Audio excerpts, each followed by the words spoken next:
Alfred Lansing's Shackleton Incredible Voyage teaches the reader how 28 unfamiliar men become a family that depend on each other's trust and brotherhood to survive in the most unrelenting places on this earth. A sailor is only as good as the ship he sails. Shackleton had to be wise in his decision of purchasing a ship.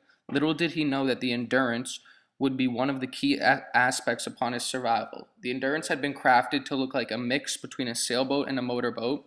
The 350 horsepower engine gives the Endurance enough power to easily navigate most of the open sea. Too bad Antarctica is mostly made up of ice floes.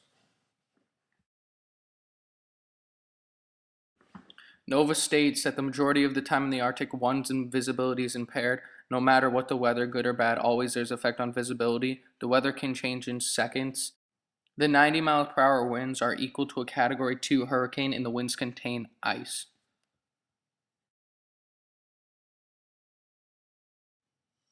The animal, the sea leopard, was one of a very danger. It was a carnivorous animal, and Shackleton and his crew faced this many times on the verge of death.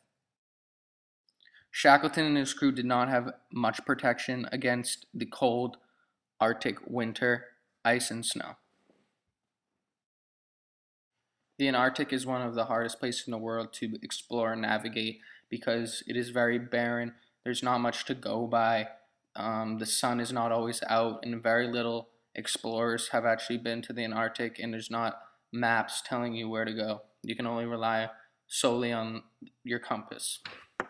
Shackleton and his crew departed Grictive whaling station in South Georgia. This is the last time the crew would touch land for 497 more days.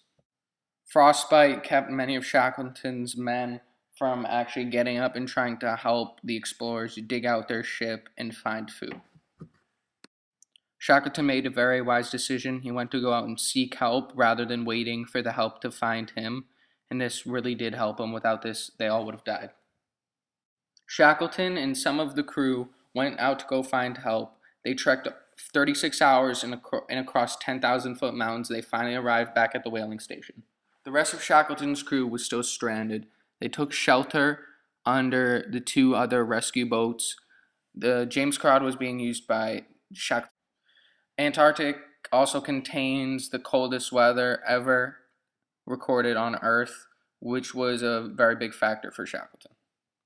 Another problem was sunburn. You wouldn't think that one could get sunburn in the Antarctic, but it was one of the leading causes of death.